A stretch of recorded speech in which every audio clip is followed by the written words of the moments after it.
What's up guys, welcome back to the channel. The focus on this video will be a guide for the master level Nightfall The Ordeal. The strike this week is Lake of Shadows. This is the week that you want to farm this because it's a bit easier to get done versus other Nightfall strikes. Now Lake of Shadows is shorter and the final boss is much easier to take down provided you have swords and a Well of Radiance, which are pretty accessible at this point. Now the reason why we're doing the 1080 is because you do get enhancement prisms and you have a chance for getting Ascendant shards. Both of those will be really important to have as we head into Beyond Light. You want to make sure you have as much of those as you can to upgrade all of your cool gear you'll be getting in the next few weeks. Now, Lake of Shadows is easier, it's shorter, it's faster, but I wouldn't say it's easy. There are a number of champions in there, including Unstoppable and Overload. Now, for our loadout, I'm going to make sure that we're not using Izanagi's Burden or the Divinity. I know for a lot of these videos, a lot of these guides, it's, hey, use Izanagi's, use Divinity. Not everyone has those. Obviously, if you do, it makes this a lot easier, but we're going to be using weapons that everyone can get pretty easily. So we have sidearms, pulse rifles. We did put on the mods you want to have for those champions. So we have the burst mod here for the Unstoppable guys, and we have overload rounds for our overload champions. What's really important is making sure that you have the right element, because one of the modifiers is match game, and you want to make sure you have at least one person who has arc weapons, and just as important, having solar damage too, because there are arc shielded centurions and there are solar shielded captains and knights. Those are the two enemies you want to take down, and having the right element to take down their shields is going to be really critical. For the final boss, the sword is going to melt that guy pretty quick. You must have one Well of Radiance. That's going to make it a lot easier, and it'll increase your chances of surviving much better. So here we go. We're going to jump right into it. If this video is helpful, guys, hit the like button. It does help out on YouTube a lot, and I hope this will help you get some good rewards heading into Beyond Light. Let's do it. Alright, so here we are. 1080 Lake of Shadows. No Izanagi's, no Divinity, just sheer grit and determination. We're going to make our way over to the first section. This is not a very long strike. I know you guys have done this before, but this is not an easy strike by any stretch. It's just a bit easier than most of the 1080 Nightfalls, making it better to farm and making it more accessible to farm for all the good loot. I am playing on PS4, so I do apologize for the loading times. I hope to get a PS5 here very soon and have that mitigate some of these bad load times. Now, for this section, this part is not too bad. You have some Scions here in the very beginning. You want to take those guys out. And we also have some arc-shielded Centurions. So we want to take those guys out if we can. I think my team already did. Actually, no, they're hiding back here. So we have these guys. Having arc weapons is important, and having solar is very important. You got to have solar weapons for the captains and the knights later on in the strike. Our first champion's right here. As with any Nightfall, you want to make sure you get all the champions if you can, because that's going to govern the quality of loot you get at the very end. Don't worry about your score. There's so much points to get in this because of all the champions with the modifiers. Once you take down the first blight, that's when you have some hobgoblins appear. You want to take those guys out because they will melt your team really fast. So here we have our first overload champion, and we're using sidearms for this. I am going to try to hide here as best I can. Actually, no, let me get out of dodge.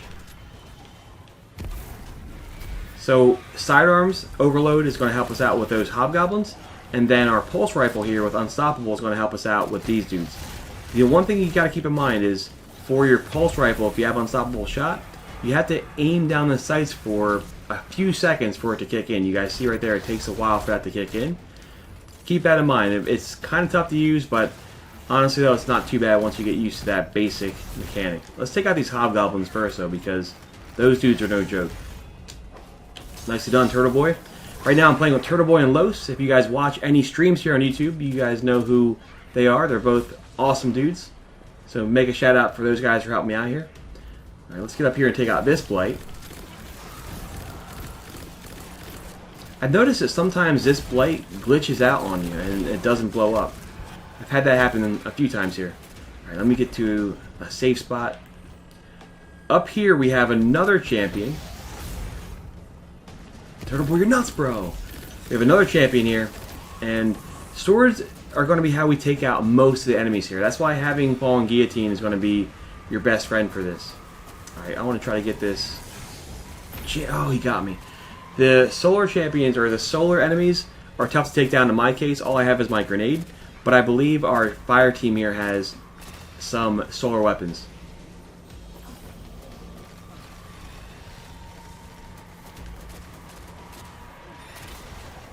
Now the key thing is, you got to make sure you have a Wall of Radiance. Right now I'm using Wall of Radiance. That is going to be extremely important for the final boss fight. So make sure you, heading into that final boss fight, you got to have your Wall of Radiance, and you need to have sword ammo.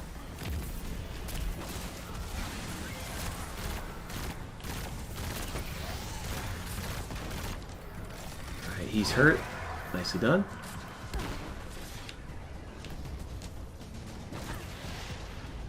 Alright, we're going to be slightly careful here. I don't want to die again. Probably will, but I don't want to.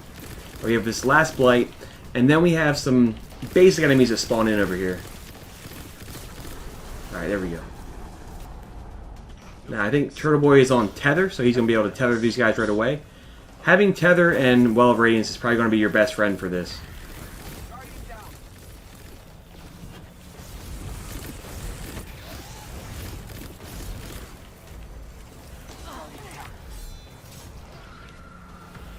Oh, sugar.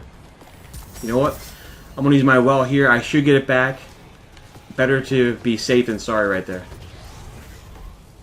This guy's got an arc shield. Alright, so that's fine. I will get my Well of Radiance back, especially with those orbs there. Don't be afraid to use it. As long as you have it for the very end, that's the most important thing. And I gotta be cognizant of the amount of heavy ammo I have. So having heavy ammo scavenger, having sword scavenger, heavy ammo finder, those are going to be really important to have. I am using the Taken mods from Last Wish, so if you have those and you get a grenade kill, in my case there I just got one, that will give me some heavy ammo. That's going to pay some huge dividends. You can get those pretty easily from the Last Wish raid, the free chest, but very soon they won't work outside of Last Wish raid, so enjoy it while you can if you're watching this video right now. Alright, let's keep going.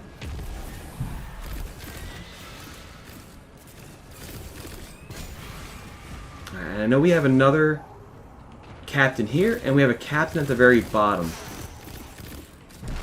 we're going to take these guys down. And keep pushing forward here.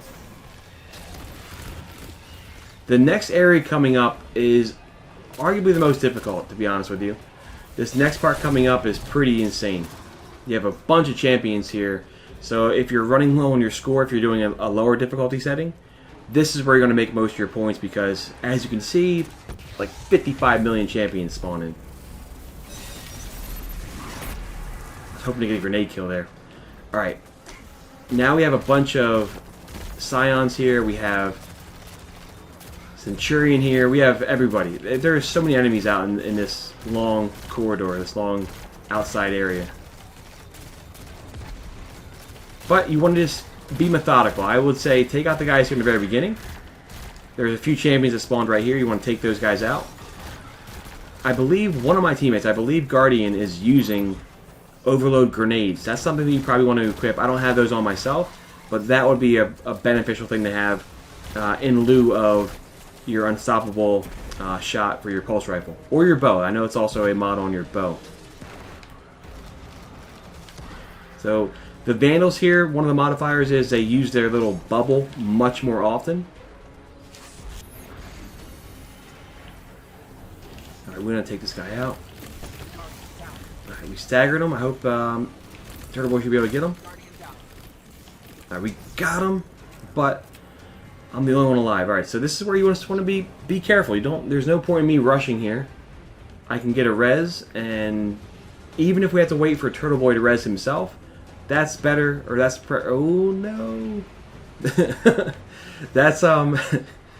that's a better case scenario than getting knocked off the edge by the wipeout portal. Alright. Here we go. Let's get Guardian back in the game. I can't wait for him to see that in video. Alright, go over here. We have a few more champions here. I'm going to try to get over to this side at least.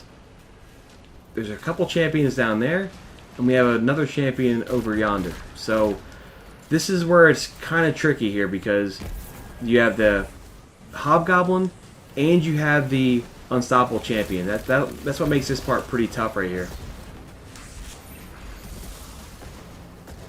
There's actually 2 Overload champions here. So really it's like divide and conquer. Who do you want to take down first?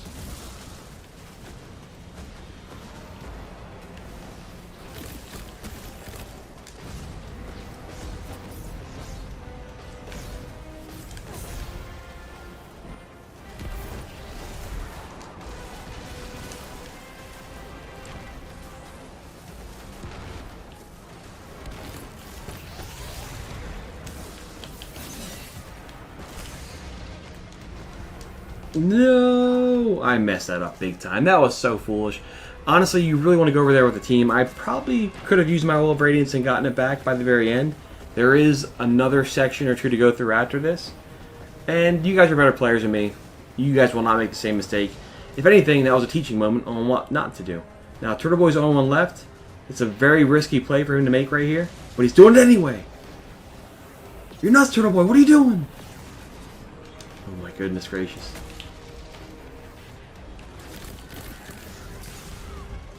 Not good. I'm doing it! Okay, let's get this guy out of here.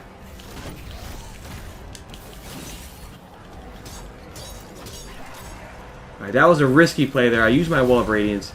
Even if we have to wait at the very end, that's okay too. In this case here, we just used everything we had. We used supers. We knocked that guy off the edge. He's down. He's gone. Alright. I'm pretty sure that was all the champions here. We got all the champions. The guy that fell off the edge was not a champion, so we should still be able to get the platinum bonus, the platinum reward here at the end. I got to make sure I have my super, though, in time. Luckily, Turtle Boy used his tether, so that's good. I'm running low on sword ammo, so if I can save any ammo here at all, that's going to be huge. I know I can get one more grenade kill on the thralls here in the next room. This part is actually kind of tough too, because of just the way that the map is designed here. This part is kind of tough. But we're doing pretty good. Even with going kind of slow and not using meta weapons, we're at about 10 minutes. That's not too bad. We should be at the final room relatively soon.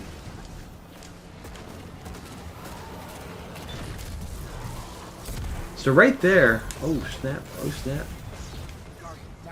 Let me get out of here. I don't want to use that grenade if I don't have to.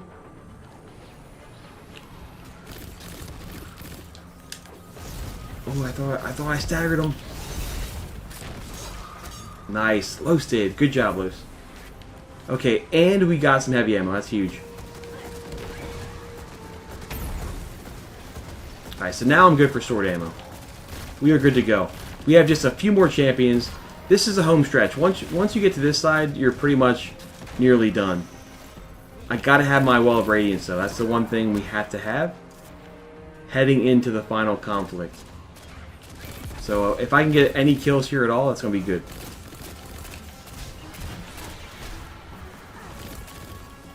And in my case, honestly, having some masterwork weapons is good, because that's going to make some orbs for me, and it's going to be just a difference for me actually getting my super before this final fight. Alright, there are, I believe, 2 more champions. There's 2 more of the Overload champions coming up here. And there we go. Got our super back. We're right around 12 minutes, so we're still making good time. Honestly, the easiest part of this entire strike is the final fight. As long as you have a Wall of Radiance and swords, it's very, very easy to do. Alright, we have 2 champions here. One guy right around the corner. We're going to stagger him. Take him down. And then we have this dude.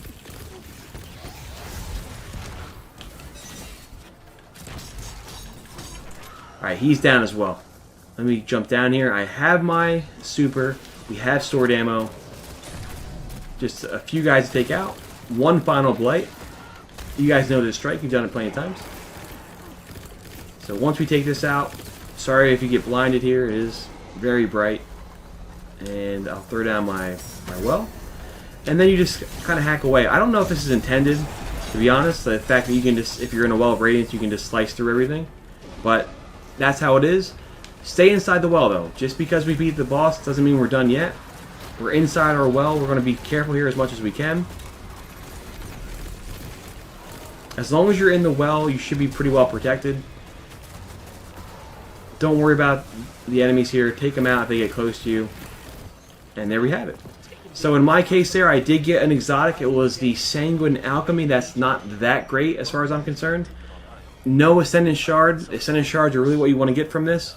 But honestly though, it's a pretty easy Nightfall. It's much easier than other alternatives compared to some of the ones we have in rotation this week, or this month rather.